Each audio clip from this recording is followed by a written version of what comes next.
Hey everyone, Kyle here. In today's video, I'll be showing you the best travel apps. You need this before traveling.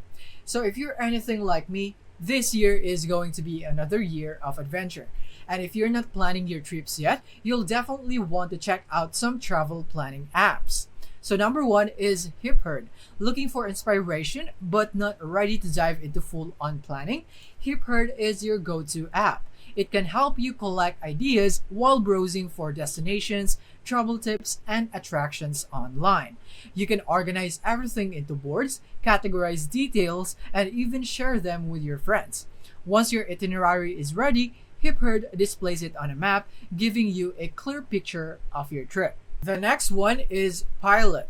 So for those who love to plan collaboratively, Pilot is a fantastic option. This social trip planner lets you and your friends create itineraries in real time. You can add flights, accommodations, and even packing lists while exploring AI-powered suggestions for activities. Perfect for solo travelers or group adventures. Pilot ensures all your travel details are in one place.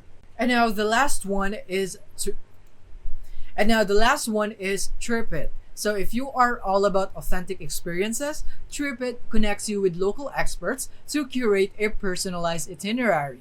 They handle everything from transportation to accommodations to local tips and hidden gems, giving you an insider's perspective and helping you avoid tourist traps. These are just a few of the incredible apps on the list. So yeah, these are the apps that I recommend and what I have tried so far. Whether you are seeking inspiration, collaboration, or authentic local experiences, there's something here for everyone. So that is basically it for this video. Thank you for watching.